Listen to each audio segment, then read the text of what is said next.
In the summer of 1883, beneath the glittering chandeliers of Newport's mansions, a young woman's fate was sealed. Her family, ruined by debt, sold her to the most feared magnate of the Gilded Age, a man whispered about in every parlor, a widower haunted by shadows and secrets. What began as a cold bargain soon became a battle between pride and passion, trust and betrayal. Could love truly be born in a union forged from desperation, or would the sins of the past shatter them forever? Tell me, where are you listening to this story from? And do you believe a marriage of duty can ever become a marriage of love? Newport, Rhode Island, in the summer of 1883. The Atlantic winds carried the scent of salt and the faint music of distant waves crashing against the rocky shore. Beyond the horizon, the great mansions of Bellevue Avenue rose like marble palaces, symbols of an age gilded by fortune but darkened by ambition. In such a world, reputations could be shattered overnight, and families once powerful could find themselves ruined by a single reckless decision. Lydia Montrose stood at the tall windows of her mother's drawing room, her delicate hands pressed against the cool glass, her gaze fixed on the avenue below. She was only 22, yet her face was shadowed by the weight of decisions not her own. The Montrose family, once spoken of with admiration at society luncheons, now whispered about in tones of pity and contempt, had fallen into disgrace. Her father's speculations in railroads had collapsed, leaving them drowning in debts that no amount of refinement or carefully measured smiles could conceal. Her mother, elegant still despite the years of sorrow etched around her eyes, moved across the room in a gown of faded silk. She carried herself with the composure of a woman determined to hold together the fragments of her world, even if it meant sacrificing the dearest possession of her heart, her daughter's future. "Lydia," she whispered, her voice both tender and unyielding, "there is no choice left to us. Victor Caldwell has agreed. Tomorrow you will become his wife." The name fell between them like a sentence. Victor Caldwell, widower, steel magnate, a man nearly twice Lydia's age. His fortune was as immense as his reputation was fearsome. In Wall Street he was called ruthless. In Newport he was deemed untouchable. People bowed before his presence, yet whispered behind closed doors of how he had built his empire on crushed rivals and unrelenting ambition. Lydia turned from the window, her grey-blue eyes shimmering with a storm she could not restrain. "Mother," she said, her voice trembling, "they say he has no heart, that he looks at people as if they were nothing more than iron to be bent and broken. How can you expect me to stand beside him as a wife?" Her mother's lips pressed into a firm line, but her hands trembled as she clasped them together. "Because, child, if you do not, we will lose everything. The house, the last of our respectability, even the very name we bear. Do you think society will forgive us otherwise? You will be condemned not as Victor's wife, but as the daughter of a ruined man." Lydia's heart constricted. She longed to protest, to shout her refusal, but her words withered before they left her tongue. She knew her mother spoke the truth. The Montrose name, once gilded, now trembled on the edge of disgrace. And she, Lydia, was to be the price of redemption. The evening stretched on in suffocating silence. Candles burned low, casting shadows across the high ceiling. Lydia sat by the piano, her fingers brushing absent notes over the ivory keys, yet no music rose to soothe her restless spirit. She imagined herself in Victor Caldwell's house, trapped beneath his unreadable gaze, her laughter silenced, her youth sacrificed. The thought brought a flush to her cheeks, not of warmth, but of anguish. When the dawn finally broke, the house was alive with the sound of hurried footsteps. A carriage waited outside, polished black, its brass fittings gleaming in the pale morning sun. Lydia, dressed in a gown of ivory satin trimmed with delicate lace, descended the staircase with the grace of one walking toward destiny rather than choice. Her veil, embroidered by her mother's weary hands, trembled with each uncertain step she took. The streets of Newport, lined with sprawling summer palaces of the nation's wealthiest families, seemed to watch her as the carriage rolled past. Behind lace curtains and gilded balconies, whispers surely rose, "There goes Lydia Montrose, bartered to the Steel King." She sat motionless, her hands folded tightly over her lap, the weight of the city's judgment pressing upon her shoulders. As the carriage approached the avenue where Victor Caldwell's mansion stood, the sight struck her with both awe and dread. His cottage, as society mockingly called it, was no mere summer home, but a fortress of wealth and ambition, its marble facade gleaming beneath the sun, its towers rising with the arrogance of a man who bent the world to his will. The horses slowed, hooves striking against the stone driveway, and the gates, iron wrought with the precision of his own steel mills, swung open. Lydia's breath caught in her throat. The sound of the hinges echoed in her heart, like the sealing of a fate. She pressed her gloved fingers to the carriage window once more, gazing upon the mansion that was to become her prison or her salvation. Her eyes closed for a moment, and a single tear escaped beneath her lashes. The carriage rolled forward, crossing the threshold into Victor Caldwell's domain, and with it Lydia felt the last fragments of her former life slipping away. The bargain was sealed. The heavy iron gates had closed behind the carriage, and with them the last fragments of Lydia Montrose's freedom. The wheels clattered over the marble-paved drive, leading her toward the mansion that society, in a cruel jest, called a cottage. Rising above gardens, manicured with military precision, the residence seemed less a home than a monument to its owner's will. White stone gleamed in the late afternoon light, and every window glittered like a cold eye, watching her approach. When the carriage finally halted before the grand entrance, a row of liveried servants stood in rigid silence, as though rehearsed for a royal pageant. Footmen in dark coats trimmed with silver buttons bowed deeply. A butler of solemn bearing opened the carriage door with a motion so precise it seemed almost mechanical. Lydia hesitated, her gloved hand hovering before she allowed herself to be helped down. The marble steps rose before her, leading to immense doors of carved mahogany adorned with iron scrollwork. Crossing that threshold felt like surrendering to captivity. Her ivory gown rustled with each step, its satin hem catching the fading sunlight, making her appear to her own mind less a bride and more a prisoner clad in ceremonial attire. Inside, the mansion's air was cool and heavy, with the scent of polished wood and roses arranged in crystal vases taller than a child. Chandeliers dripping with crystal pendants cast fractured rainbows across the marble floors. Paintings of stern ancestors and European landscapes lined the walls, their gilded frames reflecting the flickering light of 100 candles. Lydia's breath faltered. It was a palace, and yet it felt unbearably cold. Voices drifted from beyond the hall, low and expectant.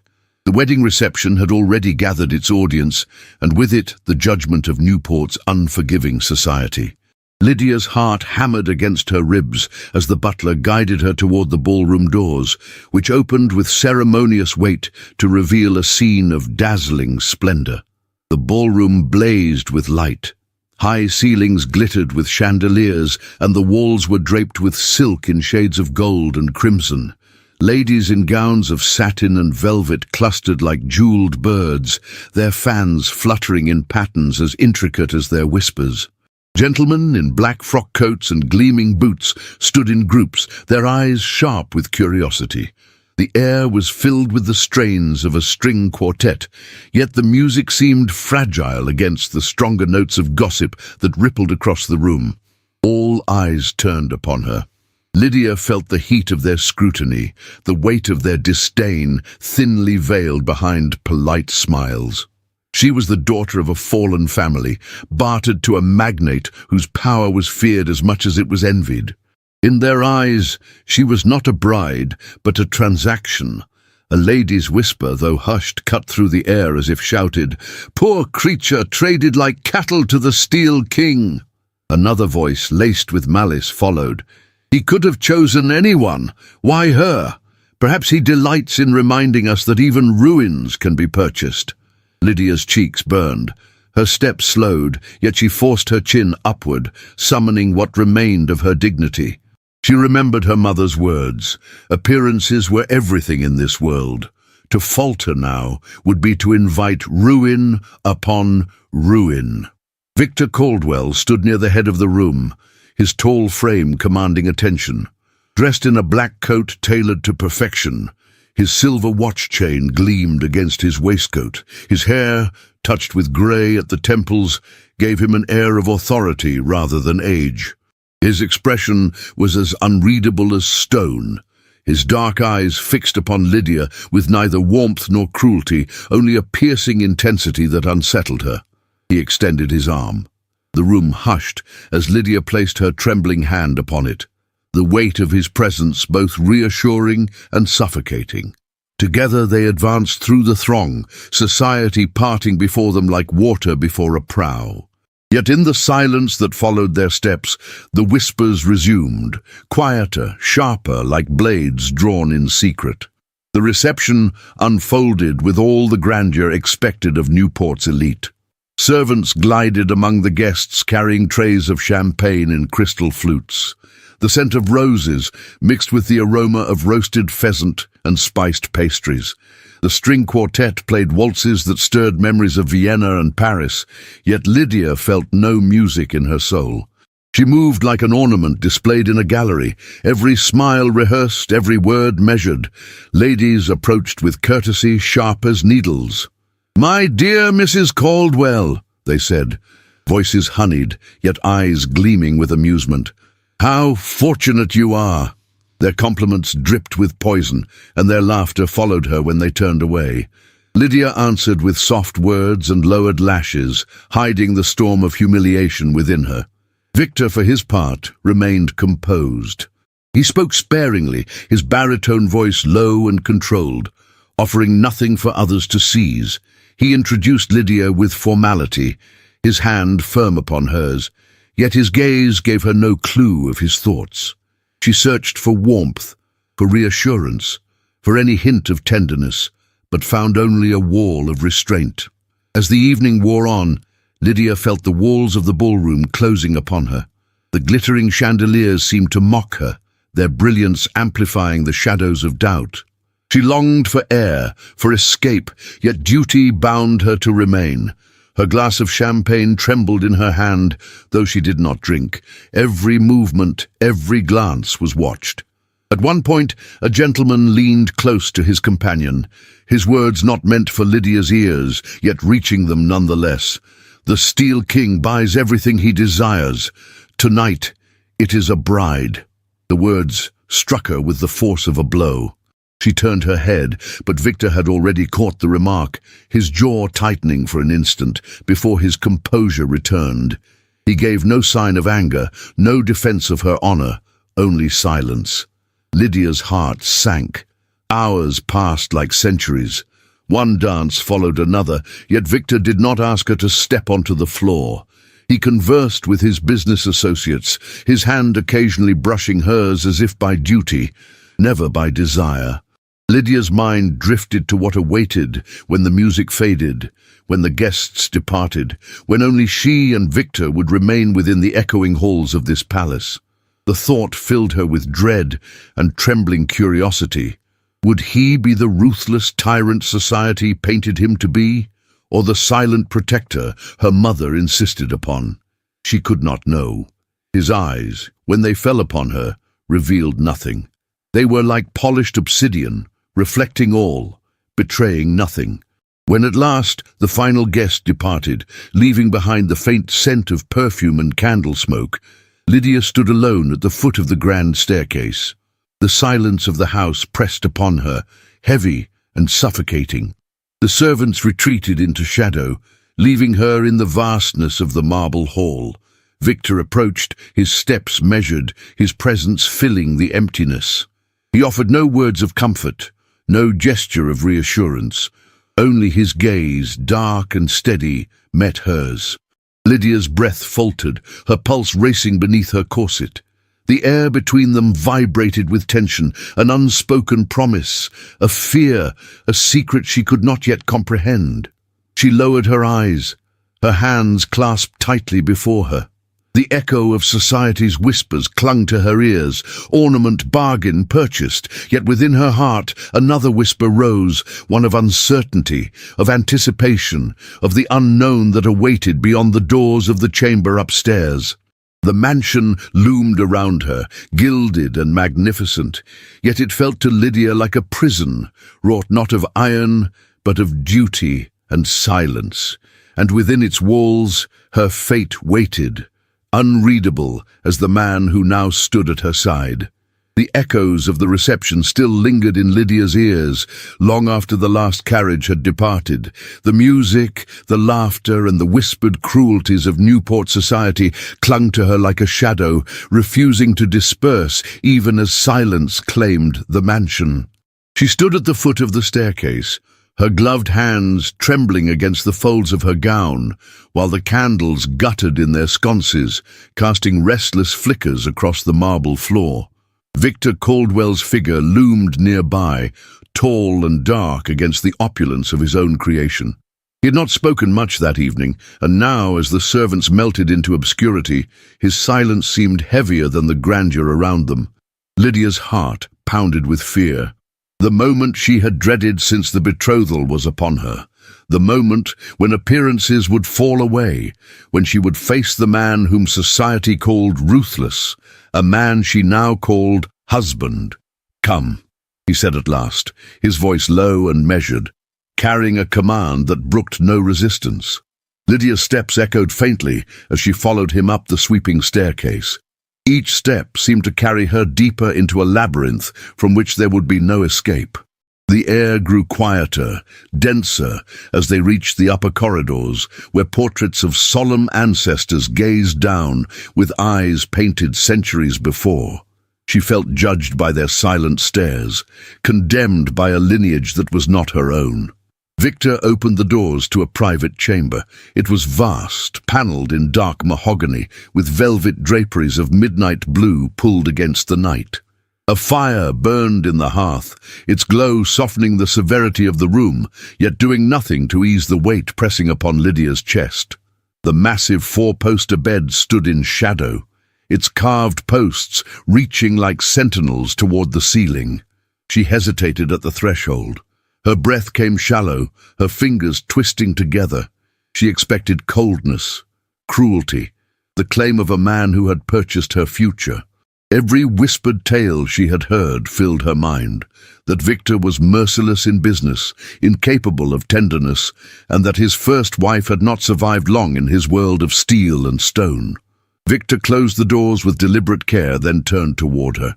His gaze, dark and unreadable, fixed upon her trembling form. For a moment, he said nothing, only watched her as if weighing her spirit against some invisible measure.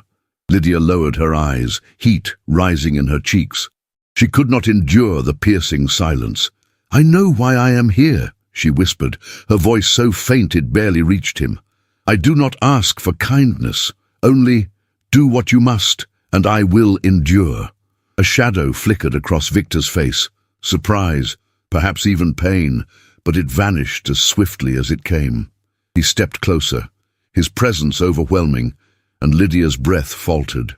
Yet instead of seizing her with the roughness she feared, he spoke, his tone heavy with something she could not name. "You think I married you to take what was mine by right," he said. "You think I am the monster society has painted for you." Lydia dared a glance upward. His eyes caught hers, and she felt a jolt run through her, an intensity not of cruelty, but of torment, a storm restrained within dark depths. "I did not want another wife," Victor continued, his words deliberate, each syllable weighted with gravity. "When I buried my first, I swore there would never be a second. The grave closed over not only her body, but the part of me that believed in companionship, in trust. I intended to live alone, untouched by society's judgments. But your family's ruin would have destroyed more than your name. It would have dragged mine into the filth of scandal I could not permit." Lydia's lips parted, confusion mingling with disbelief. She struggled to comprehend his meaning. Then, "Why me?" she breathed. Victor turned away, his hands clasped tightly behind his back as he paced before the fire. The flames cast restless shadows upon his face, illuminating lines etched by grief and years of burden. "Because your disgrace became convenient to mine. Because by marrying you, I silenced questions that would have been raised again about her, about my first wife." The mention of that name, unspoken, of the figure who haunted his life, struck Lydia like a cold wind. She had heard whispers at the reception, rumors laced with venom, but never from Victor's own lips. She waited, breath suspended, for what more he might reveal. "She died tragically," Victor said, his voice rougher now, as though dragged across stone. Society called it an accident. Some said it was despair, others betrayal, but none knew the truth of what passed within these walls, and none will know, not even you. He stopped, turning back to her with eyes that burned, not with hatred, but with the anguish of a man pursued by ghosts. Lydia pressed a hand to her throat, her pulse racing. The air seemed to thin, her fear shifting into something she had not anticipated. Bewilderment. This man, so feared and despised, did not stand before her as a tyrant eager to claim possession. He stood as one wounded, a soul encased in armor of steel, yet still bleeding beneath. Her voice trembled, fragile yet steady. "You married me to protect your name, not because you desired a wife." Victor inclined his head slightly, a gesture of acknowledgement. "Yes, desire has little place in this arrangement. What I have given you is my name, my wealth, my protection. In return, you will give me silence and obedience. That is all I ask." The words cut deep, yet they carried no cruelty, only resignation. Lydia's breath shuddered in her chest. She had braced herself for domination, for humiliation. Instead, she found herself facing a confession that unsettled her more than the fear of his touch. He was not a monster, but a man carrying scars so deep that he believed affection itself to be impossible. For a moment, silence stretched between them, fragile as glass. Lydia lifted her eyes again, her gaze meeting his with newfound boldness. She saw the tightening of his jaw, the flicker in his eyes, as though he struggled against something he could not allow himself to feel. "I understand," she whispered, though her heart did not. "I will not bring shame to you." Victor's shoulders eased, just slightly, as if her words offered him a balm he dared not accept openly. He turned once more to the fire, his face cast in shadow. "You may rest here tonight," he said quietly, his tone softened yet firm. "No harm will come to you. Whatever you may think of me, I am not a man who forces what is unwilling. Sleep, Lydia. Tomorrow society will demand your smile again." Lydia stood frozen, her heart torn between relief and confusion. She had entered the chamber expecting cruelty, yet instead she had encountered a confession heavy with grief and sacrifice. The man she had feared as merciless had revealed himself to be something far more dangerous to her spirit, wounded, enigmatic, and capable of stirring within her a compassion she had not expected to feel. As Victor moved toward his desk, opening a ledger with deliberate motions, Lydia sank onto a velvet chair near the fire. The warmth of the flames touched her face, but it did nothing to soothe the storm in her heart. She watched him in silence, a figure cloaked in both authority and sorrow, and realized that the prison she had entered was not built only of marble and steel. It was built of secrets, of scars, of a man whose confession had left her breathless with questions she dared not yet voice. The night stretched long, filled with unspoken words and the faint crackle of the fire. Lydia's fear had not vanished, but it had changed. Where terror once dwelled, now lingered the haunting pull of curiosity, of compassion, and of an enigma that bound her fate to his in ways she could not yet comprehend. Morning broke over Newport with the brilliance of a gilded dawn, the sunlight spilling across the endless lawns and glittering against the marble facades of Bellevue Avenue's palaces. Lydia Caldwell, though newly wed, felt more like an intruder than a bride in this world of excess. The day after Victor's startling confession had left her restless, her thoughts torn between relief and uncertainty. He had spared her from the cruelty she feared, yet his words, cloaked in resignation and shadow, still echoed in her mind. Now, society awaited her. No longer Lydia Montrose, daughter of a fallen family, she bore the name of Caldwell, a name spoken with both reverence and unease. It was her duty to step into the circle of Newport's most powerful women, to endure their scrutiny, their barbed pleasantries, their whispered judgments. The butler entered her chamber that morning with a silver tray bearing a note of invitation, embossed with a crest she did not yet recognize. "Mrs. Langley requests your company for luncheon," the butler announced. His tone betrayed nothing, but Lydia's heart contracted. She had heard the name murmured at her wedding reception, Mrs. Beatrice Langley, widow of a shipping magnate, a woman whose beauty had not dimmed with age, and whose ambition was spoken of in wary tones. Clad in a gown of pale lavender silk, trimmed with ivory lace, Lydia descended the grand staircase. The fashion of the year, 1883, demanded a narrow waist and a bustle that gave her silhouette dramatic shape. Her gloves were of white kid, her hat adorned with a single plume, modest yet dignified. She moved with grace, but within her trembled the knowledge that every gesture, every word would be judged mercilessly. The carriage conveyed her through streets where mansions rose like marble dreams, until it halted before a villa of Italian design. Beatrice Langley's home was as formidable as its mistress. Servants ushered Lydia into a salon adorned with heavy draperies, gilt mirrors, and the faint perfume of roses. Beatrice awaited her. She was near 40, yet her beauty remained sharp, like a blade that had been carefully polished. Her gown of deep emerald velvet clung to her figure with deliberate elegance, and her dark hair was swept high beneath a jeweled comb.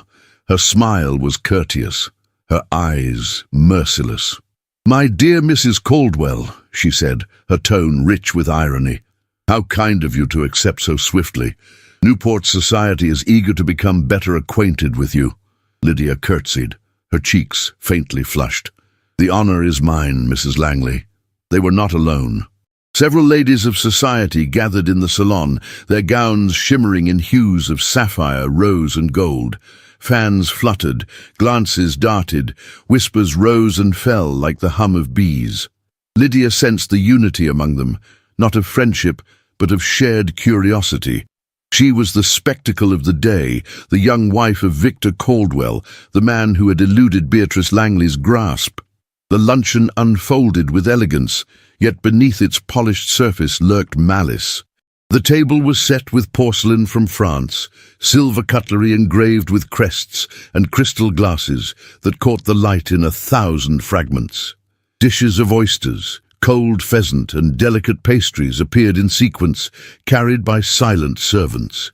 Beatrice presided with practiced charm. "Tell us, Mrs. Caldwell," she began, her voice silk draped over steel. "What do you think of Newport society? It must be quite different from the circles you knew before." Lydia's hands tightened around her napkin. She knew the trap within the question. Her family's disgrace was no secret.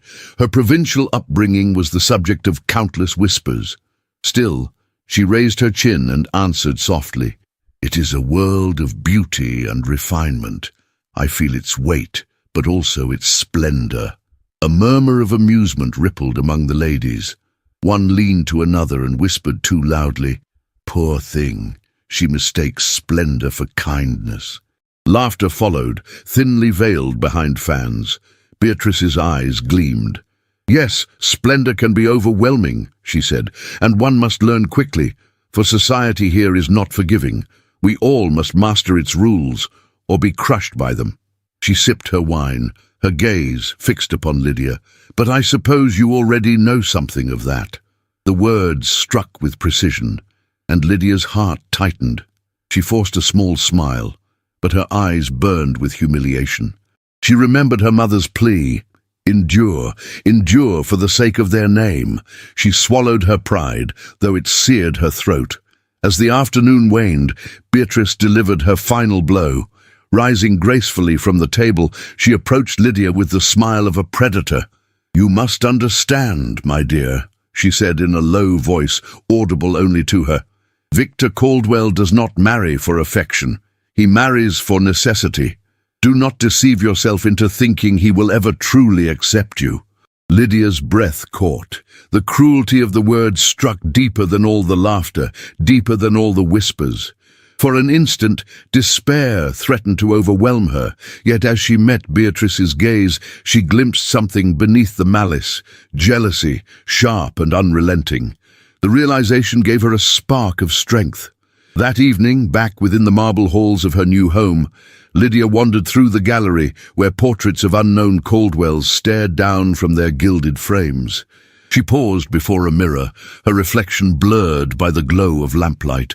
The young woman who gazed back at her was no longer simply Lydia Montrose.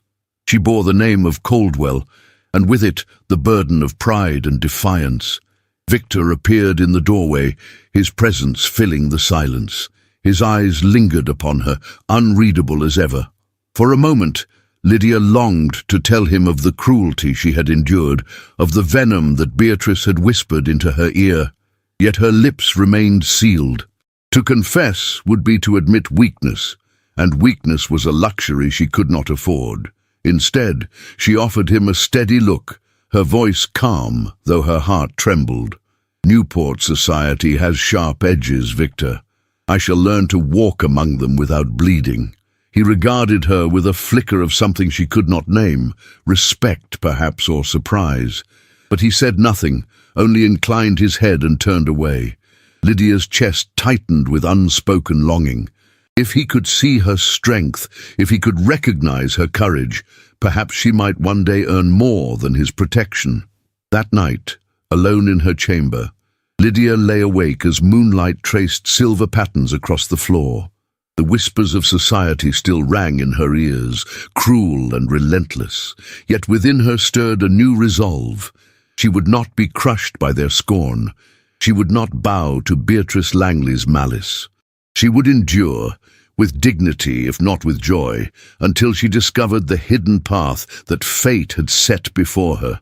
And as the waves of Newport crashed against the cliffs beyond the mansion walls, Lydia vowed silently to herself she would not be an ornament, nor a pawn.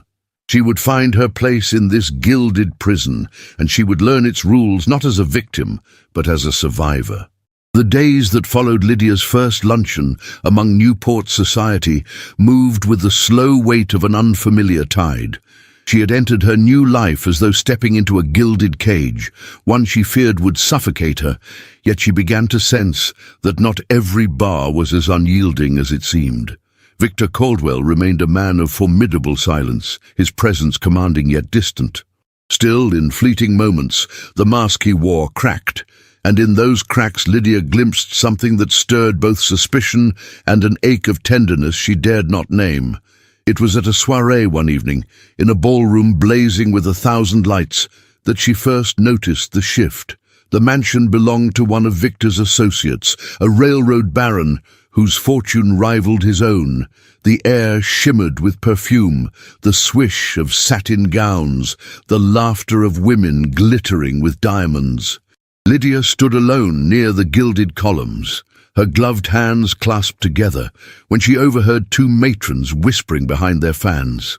"She was bartered like merchandise," one said with a laugh sharp as glass.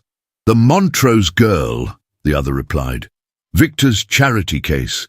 He might as well have bought her at auction." The words struck Lydia with a force that threatened to undo her fragile composure. Her cheeks flamed, and she turned her face away, determined not to let them see the tears pricking at her eyes.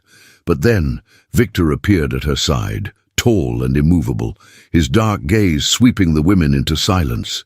He did not speak, but his presence alone silenced their whispers. Without a word, he offered Lydia his arm, and though his expression remained unreadable, she felt a strange protection emanating from him, as if he had stepped into the storm for her sake. Later that evening, while music filled the air and couples swirled across the polished floor, Lydia and Victor lingered at the edge of the terrace. The night carried the scent of roses and salt from the sea, the distant waves beating against the cliffs in steady rhythm. Lydia drew her shawl closer around her shoulders, the cool breeze lifting strands of her chestnut hair.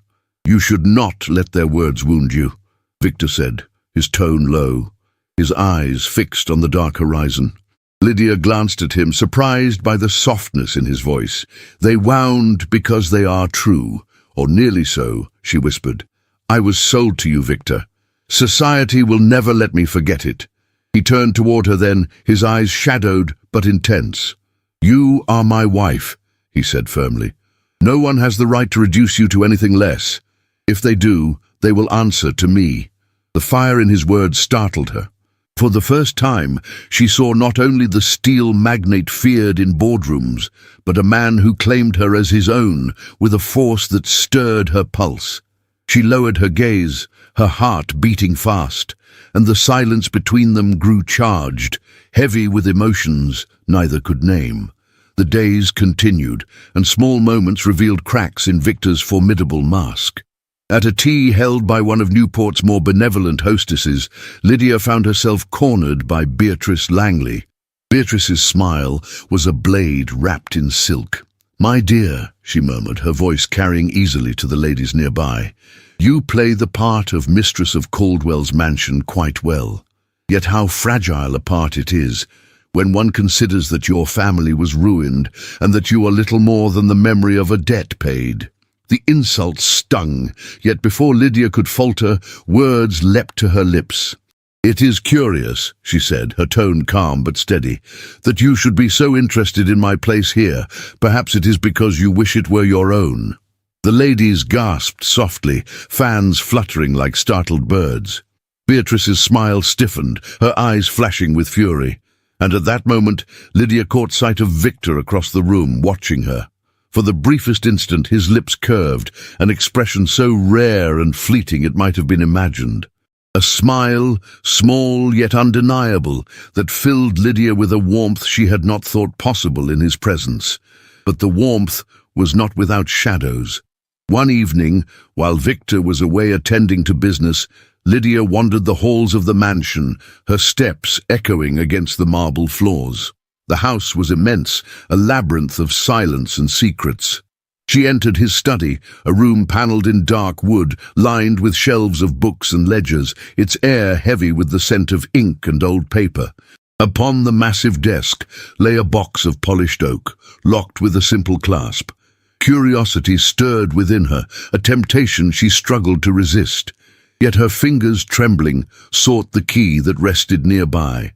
She opened the box slowly, the hinges creaking in protest. Inside lay letters bound with a faded ribbon. The handwriting was delicate, unmistakably feminine. Lydia's heart quickened as she lifted one sheet. The ink faded yet legible. Words of endearment, phrases of longing, written not by her hand but by another, a woman whose presence still lingered in the very heart of the house. His first wife. She read no more than a line before guilt overcame her. She replaced the letters quickly, her breath shallow, her hands trembling as she closed the box. Yet the discovery seared itself into her mind. The shadow of the late Mrs. Caldwell remained within these walls, and Lydia could not escape the feeling that she was measured against a memory she would never equal. That night, alone in her chamber, Lydia could not sleep. The firelight flickered against the walls, and her thoughts returned again and again to Victor. She remembered his rare smile, the force of his defense, the intensity of his gaze when he promised she would not be humiliated. And yet she also remembered the letters, hidden away like sacred relics of a love that had once been his, perhaps a love that had been betrayed, or perhaps one he still mourned. Confusion gripped her. She felt herself drawn toward him, compelled by glimpses of warmth that hinted at the man he might be beneath his armor. At the same time, suspicion coiled within her heart, warning her that his past remained an untouchable mystery, a wound that might never heal. The mansion, gilded and vast, seemed to echo with both possibility and peril. Every glance from Victor left her trembling, every silence stretched taut with unspoken meaning. Lydia lay in her bed, her hand pressed to her heart, wondering if what she felt was fear, compassion, or something far more dangerous. And as the night deepened, Lydia realized that she no longer knew where the mask ended and the man began. The cracks revealed glimpses of light, yet also shadows. Her fate, bound to his, grew heavier with each passing day, for she could not decide if she was walking toward salvation or ruin. The summer sun had barely set when Newport's grandest ball of the season began, and yet the air outside the gilded mansion already hummed with expectation. Carriages rattled along Bellevue Avenue, their lanterns glowing like fireflies in the dusk, carrying ladies in silken gowns and gentlemen polished as marble statues. The night promised opulence, but within the glittering anticipation lurked a darker current, for a scandal had taken root in Newport's soil and spread like wildfire across parlours and drawing rooms. The rumour was cruel in its simplicity. Lydia Caldwell, daughter of a disgraced family, had been sold to Victor as one might purchase a courtesan. The words were poisonous, whispered behind fans and carried in coded laughter until no corner of society remained untouched. Lydia had sensed the shift even before the ball, in the cool smiles of acquaintances, in the sudden hush that followed her entrance into shops or carriage rides along the avenue. But it was tonight, beneath the brilliance of chandeliers, that the weight of scandal would descend upon her fully. She stood in her chamber as her maid fastened the final pearl clasp of her evening gown, her hands trembling despite her will. The gown was of pale rose silk, its train embroidered with silver thread, its bodice adorned with lace that shimmered under the lamplight. A delicate diamond pendant, a gift from Victor's coffers but not his heart, rested at her throat. She gazed at her reflection in the mirror, a young woman poised like a portrait, yet beneath the satin and jewels beat a heart raw with dread. Victor entered then, dressed in formal black, his coat perfectly cut, his presence filling the room with the same commanding weight it carried in boardrooms and ballrooms alike. His eyes, dark and unreadable, swept over her. He gave no compliment, no word of reassurance, yet he extended his arm. Lydia placed her hand upon it, her glove trembling against his sleeve, and together they descended the staircase. The ball was already in full splendor when they arrived. The grand hall shone with 1,000 lights, chandeliers sparkling like constellations brought down from the heavens. Music rose in a waltz, the violins soaring, the cellos resonant, while gowns of emerald, sapphire, and ivory swirled across the polished floor. The scent of roses mingled with perfume, with the tang of champagne and candle smoke. But as Lydia entered on Victor's arm, the music faltered, not by design, but by the subtle hesitation of musicians distracted by the ripple of whispers that swept the room. Heads turned, fans froze mid-motion, conversations cut short. The rumor had preceded her, and now it was alive in the hush that descended like a suffocating veil.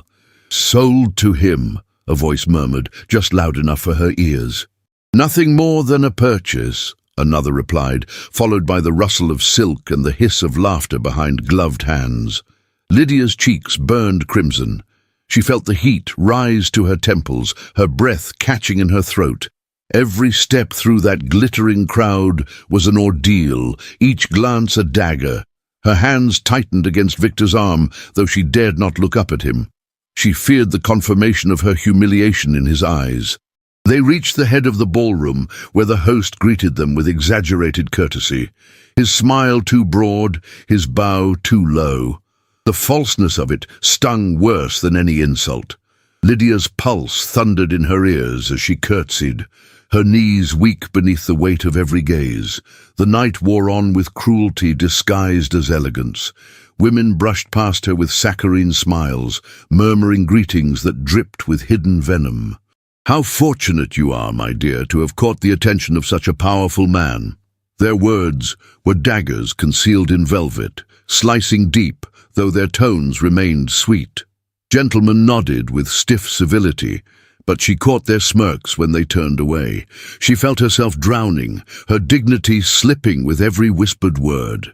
It was during a pause in the dancing that the humiliation reached its height. Lydia had just stepped aside to sip water from a crystal glass when Beatrice Langley, radiant in crimson silk, approached with her retinue. Her smile was triumphant, her eyes alight with malice. "My dear Mrs. Caldwell," Beatrice purred, her voice pitched to carry across the nearest circle of listeners. "I do hope you're enjoying your evening. One hears such dreadful things, but surely you rise above them, yes? After all, a lady must endure when her place is, how shall we say, arranged." The laughter that followed was not loud, but it was sharp enough to pierce Lydia's composure. Her hand trembled, her glass shaking in its stem. For a moment, despair threatened to claim her, the desire to flee almost overpowering. She lifted her eyes, only to find Victor's gaze upon her, steady, dark, and unreadable as ever. Then, to her astonishment, he stepped forward. His voice, low but commanding, carried across the ballroom like a thunderclap. "Enough." The word silenced the room. Conversations died mid-sentence, fans stilled, music faltered. All eyes turned upon Victor, who stood tall beside his wife, his presence undeniable, his authority absolute. He fixed his gaze upon Beatrice, and though his tone remained calm, it carried a weight that brooked no defiance. "Mrs. Caldwell is my wife. She stands beneath my protection, and I will not tolerate slander whispered or spoken against her. Those who choose to insult her insult me. And I assure you, that is a mistake none here should wish to make." The silence that followed was absolute. Beatrice's smile faltered, her cheeks flushing with humiliation as she lowered her eyes. Around the room, glances shifted uneasily. The power of Victor Caldwell's name, feared in finance and now declared in defense of his wife, hung heavy in the air. Lydia's breath caught, her chest tightening with a rush of emotion she could not contain. She had expected his silence, his indifference. Instead, he had defended her publicly, shattering the mask of reserve that he wore so carefully. For the first time, she felt the stirrings of a bond between them, a fragile thread woven not of duty, but of protection, of recognition. The music resumed, hesitant at first, then flowing once more. Conversations picked up, forced and uneasy. The scandal had not died, but it had been silenced for the night. Lydia remained at Victor's side, her hand still upon his arm, her heart trembling with confusion. When the ball concluded and they returned to the carriage, Lydia sat in silence, her eyes lowered, her hands clasped tightly in her lap. Victor said nothing, his profile carved in shadows against the lantern light. Yet she could still hear his words ringing in her ears, fierce and unyielding. "She is my wife." Back at the mansion, as she ascended the staircase with her gown trailing softly behind her, Lydia realized that fear was no longer the only force that bound her to him. Something else had begun to take root, fragile and dangerous. It was not trust, not yet, but it was the first spark of something that might become more. And as she lay awake that night, the whispers of scandal still clinging to her memory, she pressed her hand to her heart and wondered if Victor Caldwell's defense was a fleeting moment of duty or the beginning of something neither of them had foreseen. The mansion lay cloaked in silence that evening, as though even its marble walls anticipated the weight of revelation. A storm brewed outside, the kind that swept in from the Atlantic without warning, its winds rattling shutters and carrying the scent of brine through the corridors. Lydia sat in the drawing room, her gown of ivory silk gleaming faintly under the dim glow of a single lamp. She had tried to read, to distract her restless mind with the printed words of a novel, but the letters blurred before her eyes. The memory of the ball, of Victor's unexpected defense, lingered still, entwined with the cruel whispers of scandal. Victor entered quietly, his presence filling the space with its usual command. He was without his coat, his black waistcoat unbuttoned at the top, his hair slightly disheveled, as if he had raked a hand through it one too many times. He seemed different tonight, not merely the stern magnate, but a man carrying a burden he could no longer contain. His gaze rested on Lydia, and for once she did not lower her eyes.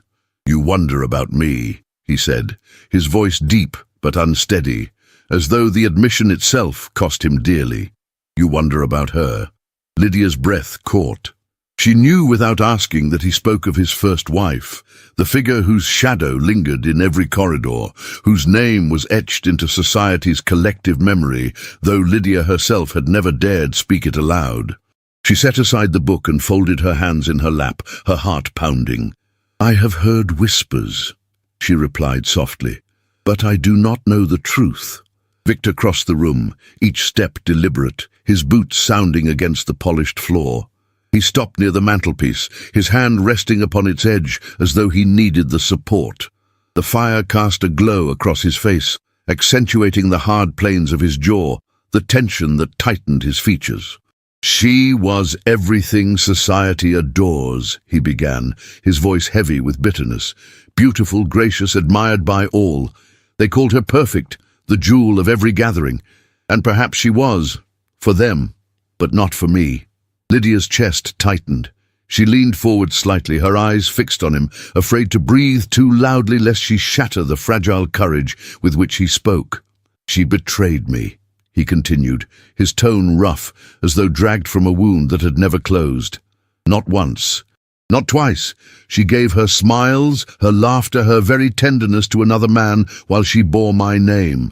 And all the while society praised her as though she were a saint."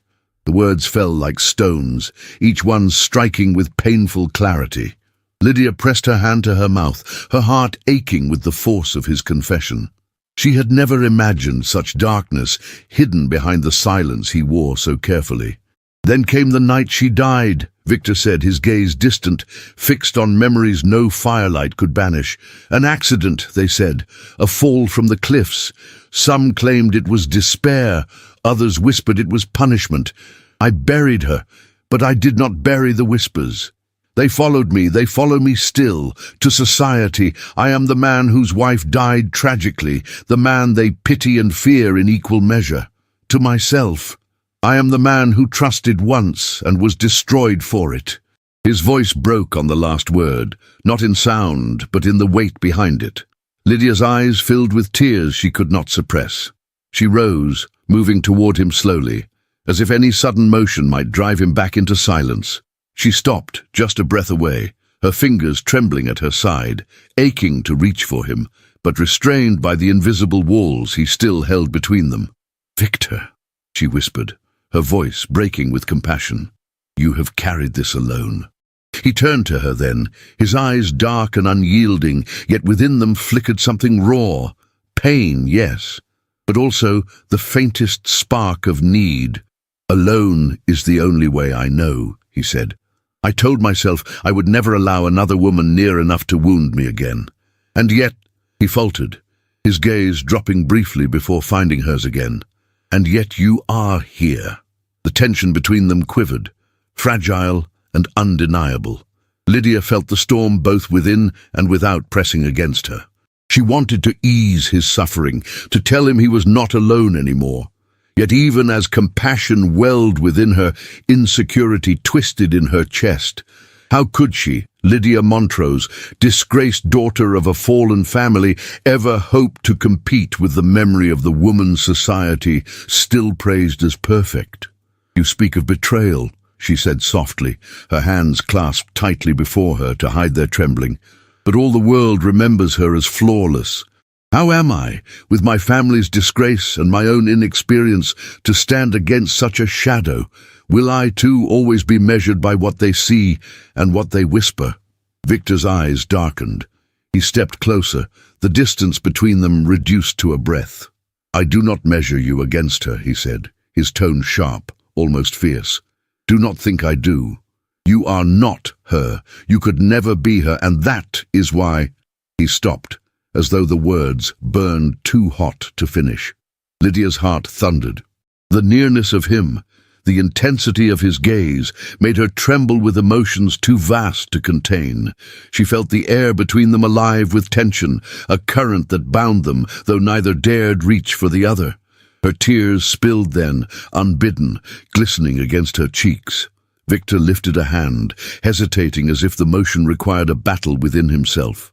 At last, he brushed the back of his fingers gently against her cheek, a touch so fleeting it might have been a dream. The contact set her heart alight, not with passion alone, but with the profound tenderness of a man who had allowed himself a moment of vulnerability. "Do not fear shadows," he murmured. "They belong to the past. You are of the present, and for that I cannot ignore you." The words, though restrained, resonated within Lydia like a vow.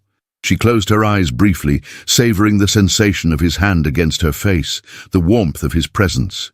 For that moment, the mansion no longer felt like a prison, but a place where two wounded souls might one day find solace. Yet as the fire crackled and the storm raged beyond the windows, doubt still lingered within her. Society's whispers were relentless, and the memory of his late wife loomed large. Could she, Lydia, ever step fully from the shadow of the past? Or would she forever live in its cold embrace, loved perhaps, but never wholly free? Victor's hand fell away, the mask sliding back into place, though his eyes lingered on her with an intensity she would not soon forget. He turned toward the fire, his silhouette outlined by its glow, leaving Lydia standing in silence, her heart both heavy and alight. The storm outside broke then, rain lashing against the windows, thunder rolling across the sky. Inside, the storm remained unspoken, woven between them in glances, in silences, in words half-uttered and left unfinished. Lydia sank into a chair, her hands pressed to her chest, as the truth of his confession settled deep within her soul. She had come to fear him once, to despise the bargain that had bound her to his name. Now she saw him differently, not as a monster, but as a man scarred by betrayal, condemned by rumor, and haunted by a love turned into a lie. Her sympathy deepened into something perilous, something she could not yet name, but which stirred with every glance, every breath, every fleeting touch. The night stretched long, filled with the rhythm of rain against glass and the crackle of flames. Lydia sat awake long after Victor had retreated into silence, her heart torn between fear of the past and the dangerous hope that perhaps, just perhaps, the future might hold something more than shadows. The sky over Newport had turned a pale grey by mid-morning, heavy with the promise of autumn rain. A quiet stillness clung to the mansion, broken only by the soft rhythm of servants' footsteps and the occasional whisper behind closed doors. Lydia wandered the corridor outside the library, her fingers trailing along the carved wainscoting, her thoughts tangled in the memory of Victor's confession. Since that storm-drenched evening, something fragile had begun to form between them, not yet named, but undeniably present. A glance held a moment too long, a silence that no longer felt hostile but hesitant, and at times almost intimate. She had begun to hope. It was that hope that made what came next all the more devastating. Beatrice Langley had grown quiet in the days that followed the scandal at the ball, but her silence was no surrender. The humiliation she had suffered had only deepened her resolve. Watching Lydia rise, unshattered by Victor's side, had kindled something bitter and burning in her chest. She could not allow such a victory. Not from the daughter of a disgraced family, not from the girl who had taken the place Beatrice had once imagined for herself. And so, with a grace sharpened by spite, she reached out to one of Victor's oldest rivals, Everett Lockridge, a man whose smile never reached his eyes and whose fortune had withered in Victor's shadow. Their shared hatred birthed a scheme as elegant as it was cruel. It began with a letter, folded in cream-colored stationery, sealed with a Montrose family crest, and placed discreetly among Victor's morning correspondence. It arrived as if by accident, though there were no accidents in such circles. Lydia knew nothing of it when Victor entered the study that morning, the envelope already opened, his fingers clenched around the page. His eyes did not seek her at first. He stood at the window, the rain casting silver lines across the glass, the letter dangling from his hand like a blade he had yet to use. Lydia entered quietly, dressed in a gown of dove grey and lilac, her expression soft as she crossed the room, unaware of the storm waiting beneath his stillness. "Victor?" she asked gently. "You've not come to breakfast." He turned slowly. His face was unreadable, but his eyes were colder than she had known them in weeks. "Tell me," he said, voice tight, "how long had the plan been in place?" Lydia blinked, confusion knitting her brow. "What plan?" He approached, the letter held between two fingers. "To trap me. To marry for fortune under the veil of ruin. Was it your idea? Or did your mother orchestrate the whole thing?" The room tilted beneath her feet. "What are you saying?" Victor's tone sharpened, each word falling like glass on stone. "I received a letter written by your father, or so it seems, boasting of your success, a clear record of your family's intentions, that you would charm me, win me, and restore the Montrose name with my wealth." Lydia reached for the letter, but he pulled it away. Her eyes, wide with disbelief, searched his face. "You believe this?" His jaw clenched. "I don't know what to believe. I trusted once. I was betrayed." The blow landed deep, far deeper than any whisper from society or cruelty from Beatrice. It was not the accusation itself that shattered Lydia, but the fact that it came from him, after everything. After the truth he had entrusted to her, after the moment of nearness that had passed between them.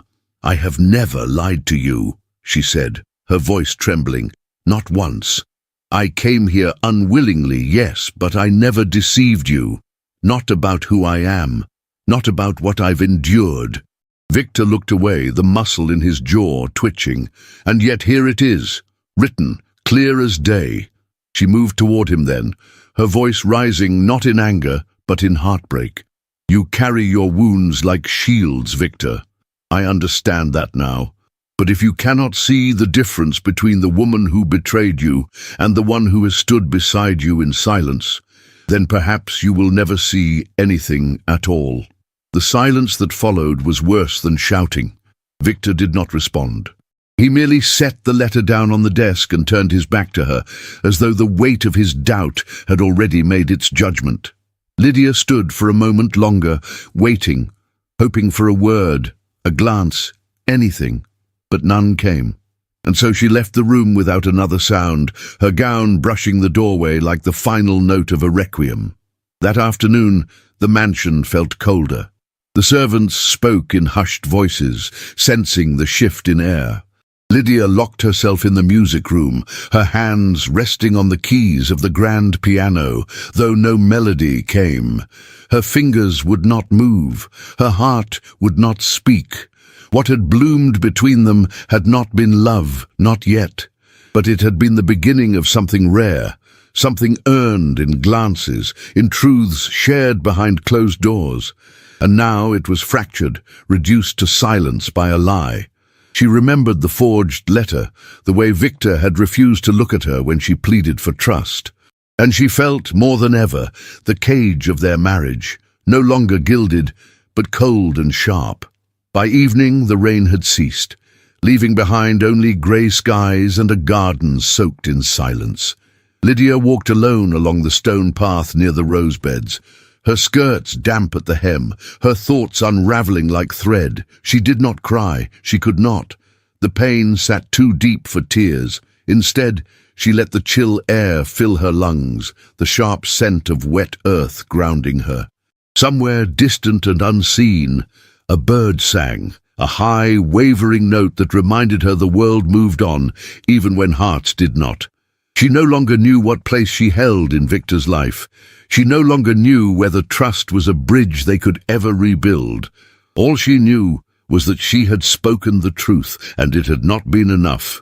And as the mansion loomed behind her, beautiful and vast, Lydia wondered whether it had ever been hers at all, or if she had simply wandered its halls as a ghost, mistaken for something she could never be.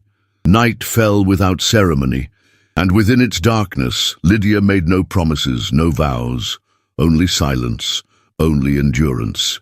For in a world of forged letters and shattered faith, love, if it ever came, would have to be born not from grand gestures, but from the quiet, steady battle of surviving betrayal without becoming bitter. And in that, Lydia Montrose Caldwell would remain unbroken, even if her heart bore the wound of mistrust, even if the man she had begun to feel for had turned away. Even then, the evening air in Newport clung to the skin like silk, warm and thick with the scent of autumn roses and polished wood. Gas lamps flickered along Bellevue Avenue, casting golden light over carriages as they lined up before the Delacroix estate, the setting of the last grand gala of the season. It was a night meant for elegance, for whispered proposals and glittering gowns, for laughter layered over ambition. But for Lydia Caldwell, it was the night her silence would end. She stood alone before the mirror in her dressing chamber, her reflection trembling ever so slightly in the flickering candlelight. Her gown was unlike the pastels she usually wore. Tonight she had chosen midnight blue, edged in silver thread, the fabric flowing like water and cinched at the waist with quiet authority. Her hair was swept into a graceful crown of braids, pinned with tiny sapphire combs that caught the light when she turned. Her maid had hesitated when presenting the dress. "It is very bold, ma'am." "Yes," Lydia had answered, her voice steady. "That's precisely the point." Downstairs the carriage waited. Victor had already departed earlier for the gala, citing business with the host. No invitation had been extended to her, not formally. And yet, her presence tonight was not a matter of protocol. It was a necessity. In her gloved hand, she held the very letter that had nearly destroyed her.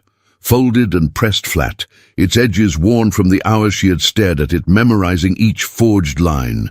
It bore her father's name and crest, and yet she knew, with a certainty rooted deep in instinct, that it was not written by his hand. The signature inked at the bottom had once been familiar to her, flowing, practiced, but the message it carried was poison. She could not rest until it was burned before the eyes of those who had believed it. The Delacroix estate rose ahead, ablaze with light. Every window glowed, and the sound of strings and laughter spilled into the night. The butler, startled by her unannounced arrival, hesitated before offering a shallow bow. "Announce me, please," Lydia said, her chin lifted. "Mrs. Caldwell, I was not informed." "You are informed now." Her tone left no room for question. The man blinked, bowed again, and obeyed.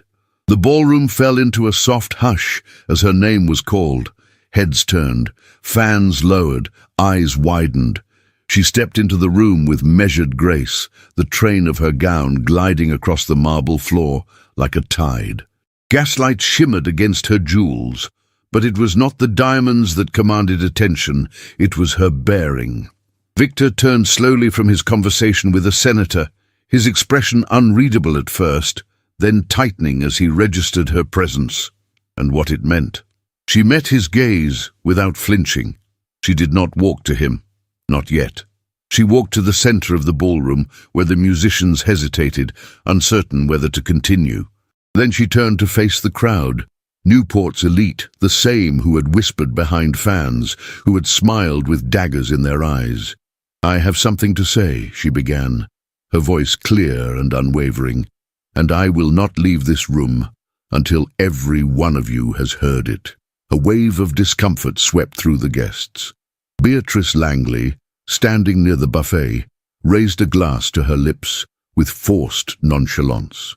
Lydia unfolded the letter slowly, letting its presence speak before her words did. "This letter," she said, holding it aloft, "was planted among my husband's correspondence. It claims to be written by my father. In it, there are words that speak of schemes and manipulation, that I was sent to entrap Mr. Caldwell for wealth and social redemption." Gasps echoed around the ballroom. Several fans snapped open in synchronized shock. Victor's eyes never left her.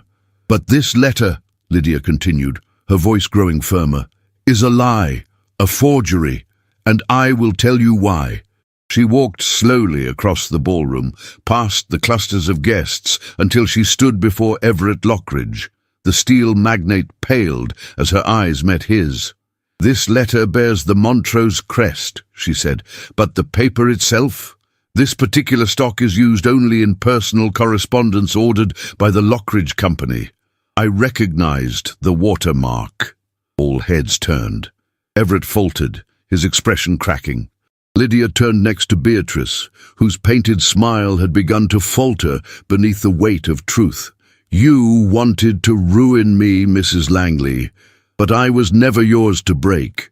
You forged a story and planted it with my husband to destroy a marriage you never believed in." Beatrice laughed too sharply. "What a charming tale." Lydia stepped closer.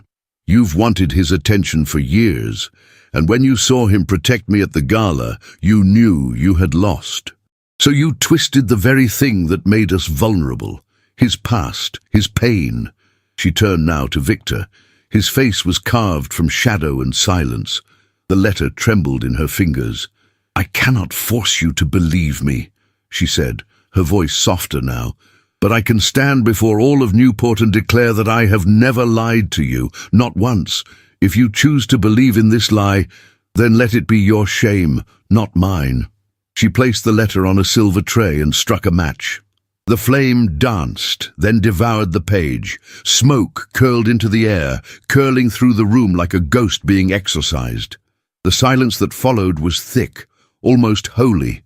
Then Victor stepped forward, slowly, deliberately. His eyes locked on Lydia's, and the crowd seemed to blur around them. "You never lied to me," he said, the words low, heavy with emotion. "But I lied to myself." A murmur rose through the crowd, but he silenced it with a glance. He reached for her hand, and for the first time did not hesitate to touch her in public, not as a duty, but as a man reaching for what he feared he had already lost. "I believed the lie because it was easier than believing I might care," he said, his voice rough. "I let ghosts blind me to the truth that stood before me, and I see now that I nearly destroyed the only thing in my life not built of steel and pride." Lydia's breath caught, tears rising fast and hot behind her eyes. Victor turned to the room, his voice gaining strength. "My wife has more courage than any man in this hall, and I will not stand by while her name is used for sport or revenge. Those who speak her name from this night forward will do so with respect, or not at all." For a moment no one moved. Then the host bowed. Others followed. Beatrice Langley, her face pale and rigid, turned away without a word. Victor turned back to Lydia. "If you will allow it, I would begin again. Not as a man who owns your name, but one who begs to be worthy of it." Lydia's lips trembled. She nodded only once, and in that nod the chains that had bound them, pride, pain, betrayal, began to fall away. They did not embrace, they did not kiss, but the space between them disappeared, and for the first time since the day she entered his home, Lydia Caldwell no longer walked alone. She walked beside him, as his partner, as his equal, and as they exited the ballroom together, her hand resting firmly in his, society watched, not with scorn, but with awe. For it was not scandal that had triumphed that night. It was truth. It was courage. It was the quiet, undeniable breaking of every chain that had once held her captive. A golden hush fell over Newport as the last gala of the season faded into memory. The leaves along Bellevue Avenue had begun to turn, brushed with amber and russet, as if the very trees had grown weary of summer's extravagance and were retreating into something quieter, more honest. The town's grand mansions stood with dignified silence, their windows no longer aglow with nightly receptions, but rather lit by a softer, more domestic light. At Caldwell House, something had changed. The stillness was no longer cold, the silence no longer weighed down the air. There was a kind of peace that lingered in the corridors, not loud or boastful, but born of two hearts that had finally laid down their weapons. It had been 4 days since the gala, and the world had not ended. On the contrary, it had realigned. Beatrice Langley had withdrawn from society under the guise of an extended trip to Paris. Everett Lockridge's name was now spoken with caution, and Victor Caldwell's once feared reputation had taken on a new shape, still powerful, still respected, but no longer untouchable. And Lydia, the girl once sold into a marriage of necessity, now walked the halls of her husband's mansion with the quiet assurance of a woman who had earned every step. She stood in the music room that morning, sunlight flooding through tall windows, her hands gliding softly over the ivory keys of the piano. Not a song, just sound rising and falling like breath.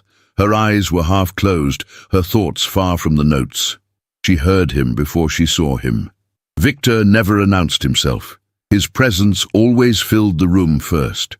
He stood at the doorway, watching her with a softness that had once been hidden behind steel and silence. "You're playing again," he said. Lydia lifted her hands from the keys and turned slowly. "Only today." "Why today?" "Because it feels like I can." A pause. "Then may I sit with you?" She nodded. He crossed the room without haste, and when he sat beside her on the velvet bench, their shoulders brushed. It was the smallest of touches, yet it stirred something deep within her. The memory of that night, of firelight and rain, of pain shared and truth unveiled, still lived between them, not as a wound, but as a bridge. He said nothing for a long time. Then he spoke.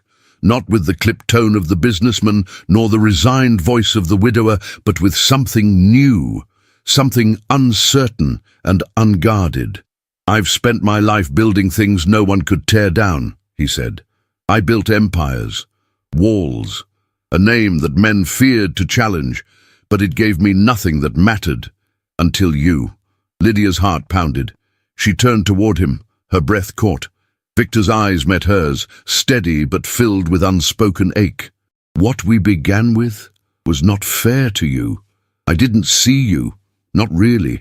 I saw what you threatened to become, another betrayal, another wound, and I hardened myself before I ever gave you the chance to prove otherwise." Her voice was soft, barely a whisper. "And now?" His hand reached for hers, not commanded, not claimed, simply offered. His fingers closed gently around hers, warm and sure. "Now I see you," he said.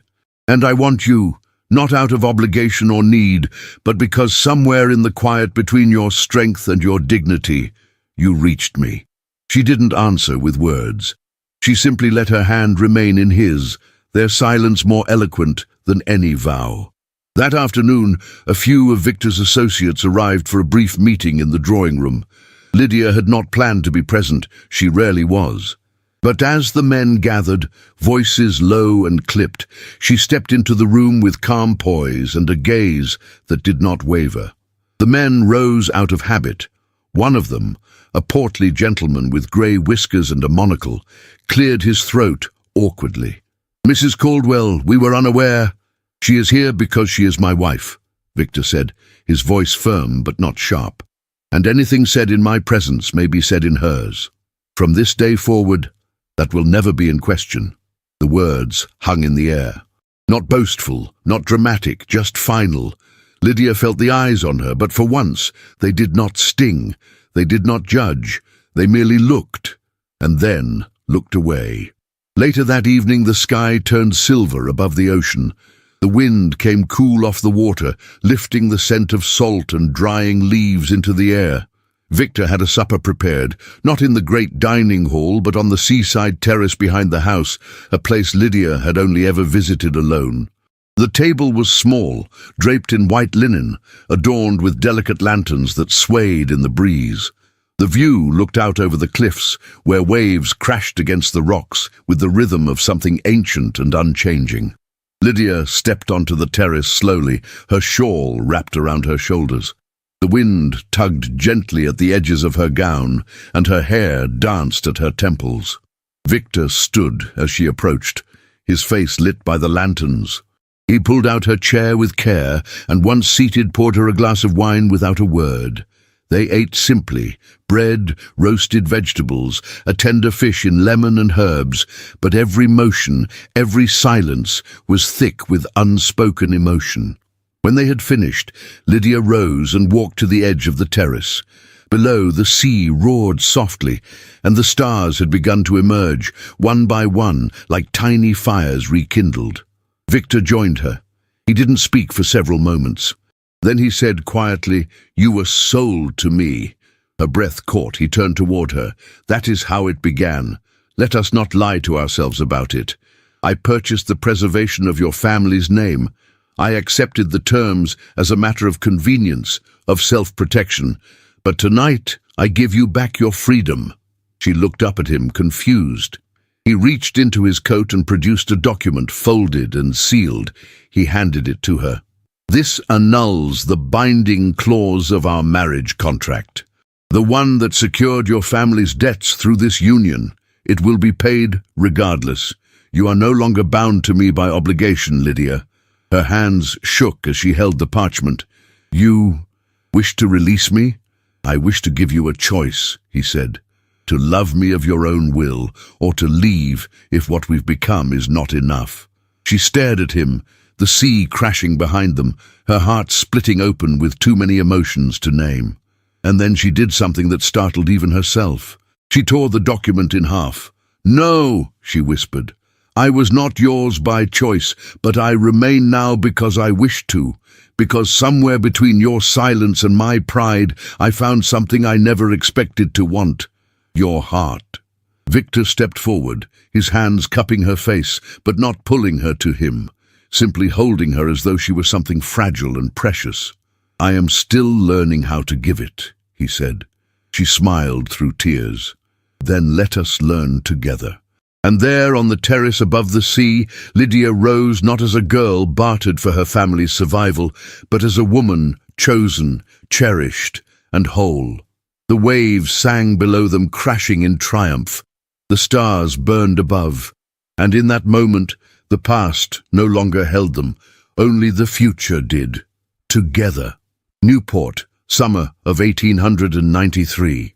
The sea still roared against the cliffs behind Caldwell House, but its voice had softened over the years, as if time itself had calmed its wildness.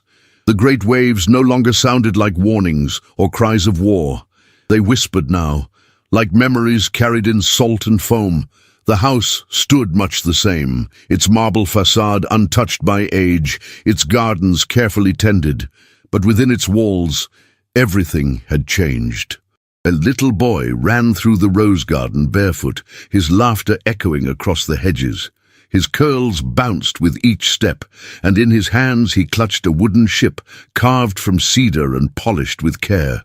Behind him, a young girl, no more than 6, chased after him with a ribbon trailing from her hand, her bonnet forgotten somewhere in the grass. Their voices reached the terrace, where Lydia sat beneath the striped awning, her embroidery forgotten in her lap. She watched them with a smile that belonged only to women who had once known silence and now cherished every sound. Her dark hair, now streaked with threads of silver, was pulled back in a simple twist. The years had touched her gently. Her gaze remained sharp, her poise unshaken, but there was a softness around her mouth that had not been there before. Victor emerged from the study with slower steps than a decade earlier, but with the same quiet power. His temples were grey now, his face more weathered, but his eyes had never been warmer. He walked to her side and set a hand on her shoulder. She covered it with her own. No words were needed. In the stillness between them, there was everything. The trials they had survived, the trust they had rebuilt, and the love that had endured, not in bursts of passion, but in 1,000 small choices made over the years. They had 2 children.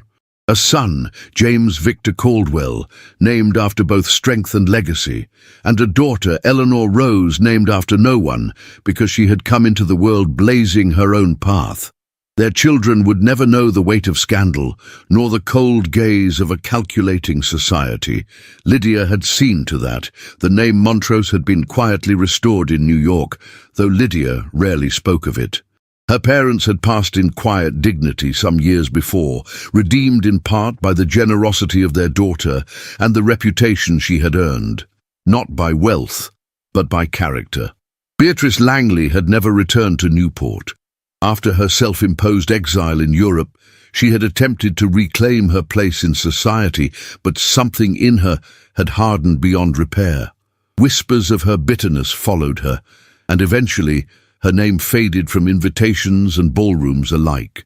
Her beauty, once her weapon, had become a mask too heavy to wear. She had gambled everything on power and lost. Everett Lockridge's empire crumbled within 5 years. The scandal surrounding the forged letter had shaken investor confidence, and Victor, without needing to move a single finger, had watched the man's holdings fall like dominoes. When Lockridge died of a heart attack in his New York office, few mourned. Even fewer remembered him. As for society, it changed. Slowly, but it did. Newport's obsession with pedigree began to give way to admiration for quiet dignity, for marriages built on mutual respect rather than transactions. Lydia was never loud, never political, but her presence at every charitable board and school fundraiser, her willingness to receive newcomers with grace instead of suspicion, left a legacy more enduring than any family crest. One evening, on the same terrace where they had once stood at the edge of decision, Lydia and Victor sat side by side as the sun slipped into the ocean. Their children had been tucked into bed by their governess, and the house was wrapped in a hush deeper than silence. 10 years, Lydia murmured. Victor took her hand. I remember every one of them. She looked at him, her eyes still holding that same stormy blue. Do you regret how we began? He turned toward her, his voice quiet and sure. No, because it gave me the chance to become the man I never thought I could be. She leaned her head against his shoulder, and her voice caught with emotion, I became more than I was ever allowed to be. The waves crashed below, steady as breath. Above them stars blinked into view one by one. And there, in the deepening twilight, surrounded by the scent of roses and the echoes of laughter, Lydia Caldwell sat with the man who had once been her captor by circumstance and had become her partner by choice. The bargain that once bound them had long since been broken. What remained was love, stronger than scandal, deeper than pride, timeless and entirely their own. Sometimes love isn't born in candlelit gardens or whispered sonnets. It's forged in silence, misunderstanding, and the courage to choose one another again and again. Lydia and Victor's story reminds us that no beginning, no matter how painful, defines the ending. That redemption is real, that hearts, once guarded by pride or wounded by betrayal, can heal when we dare to listen, to trust, and to love without condition. Their journey from a marriage of necessity to a union of souls is a testament to the quiet strength of a woman who refused to be forgotten and a man who chose to grow rather than remain broken. If this story touched your heart, share it with someone who believes in second chances or someone who needs to. You never know who might be moved by Lydia's strength or by the possibility of turning duty into love. And if you made it all the way here, type C in the comments so I'll know you stood with them until the very last wave. Don't forget to explore the other historical love stories waiting for you in the cards. Each one, like this, is a journey worth taking. Thank you for listening.